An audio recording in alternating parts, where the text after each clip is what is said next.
Hello ভাই, শুয়ে পড়েছিস? একটু উঠে পড় না। আমার কয়টা বিজনেসের প্ল্যান করেছি, সেটা করব। তুই টাকা ঢালবি আর প্রফিট শেয়ার 50-50 করবো। হাট, সেটা আবার হয় আরে নাকি? হাট মানে? আরে তুই তোর বাবার থেকে একটু মেরে নিয়ে চলে আসবি। হ্যাঁ, আরে নিয়ে চলে আসবি, নিয়ে দুজনে মিলে ব্যবসা করবো। শোন না, ব্যবসাগুলো শোন না। চোরাই সিমেন্ট বালির কারবার করবো। না না, এসব হয় নাকি? খুব আরে রিস্ক হয় আছে। না মানে? হবে, নিশ্চয়ই হবে। প্রফিট ভাই বিশাল। চল, আমি নেবো 60%, তুই নিবি ফর্টি না পার্সেন্ট না, হবে না হবে না, এসবে আমি নেই, এসব খুব রিস্ক আছে আরে ভাই। হবে, শোন না। তুই তুই মানে তুই অ্যাকচুয়াল কাজটা করবি, প্রফিটটা আমি নেবো। তুই চুরি করবি, বালি সিমেন্ট স্টোন চিপ, তুই এগুলো চুরি করবি, করে বিক্রি করবি। যা প্রফিট হবে আমি 60% নেবো, তুই 40% নেবি। কেমন বলতো বিজনেস আইডিয়াটা দিলাম, সেটা না? পুরো বালের। বিশাল বিজনেস হবে ভাই। পুরো বেকার আইডিয়া, তুই করতে কর, আমি আরে নেই ভাই ভাই এসবে। বেকার কেন? আচ্ছা ঠিক আছে, বাদে যখন এটা করবি না, এক কাজ কর। তো দুজনে মিলে চায়ের দোকান খুলি।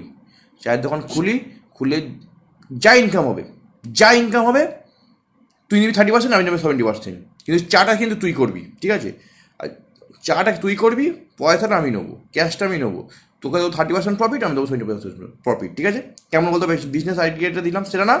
বিশাল ভাই, আমার মাথায় তো সেরা সেরা বিজনেস আছে। তোর বিজনেস তোর কাছেই রাখ, আমি এটাতেও রাজি 400, নই, তুই এটা ভুল তো ভাল রাজি যত হচ্ছিস সব। না? তাহলে শোন, লাস্ট বিজনেস যেটা বলছি, এটা যদি না করিস, আমি কিন্তু তোর পা ধরে নেবো। তাহলে তোর বাবার পা ধরে নেবো, তোর মধ্যিখানে পা ধরে নেবো না, তোকে এটা করতেই হবে। এটা বিশাল, খুব ইম্পর্টেন্ট বিজনেস ভাই। কি বিজনেস বলতো এবার চল এক সিরিয়াসলি? কাজ করি, দুজনে মিলে প্রোডাকশন হাউস খুলি, সিনেমা তৈরি করব। তুই প্রডিউসার, তুই ডিরেক্টর, তুই সব কিছু করবি। ওটা থেকে যা কামানি হবে, 50-50। চ, করবি কি? তোর বিজনেস তোর কাছে রাখ, আমি এসবে নেই। আরে ভাই শোন ঘুমাতো। না, তো ভালো ভালো আইডিয়া দিলাম, একটা করবি না? এত সুন্দর সুন্দর আইডিয়া দিলাম। তাহলে চ অন্তত চপ শিল্প করি, মুড়ি শিল্প কোনোটাতে করি, আমি নেই, তুই কর। পরোটা শিল্প করি, রুটি শিল্প, কিছু তো করি। চল দুজনে মিলে যা, আচ্ছা যা হবে দুজনে 50-50 শেয়ার করবো। চল না, হ্যালো। আমি নেই ভাই, তুই কর তোর বিজনেস, আমি নেই। চললাম, তোর রাখছি। তোর দ্বারা বিজনেস হবে না, সব বিজনেস তোর দ্বারা নয়, বুঝলি? ও তুই কীভাবে পান্ডাতের বিজনেস তুই বুঝিস না। যা পালা, ঘুমা যা। তোর দ্বারা বিজনেস হবে না, আমাকে একাই করতে হবে। দেখি সুদীপকে ফোন করে বলি,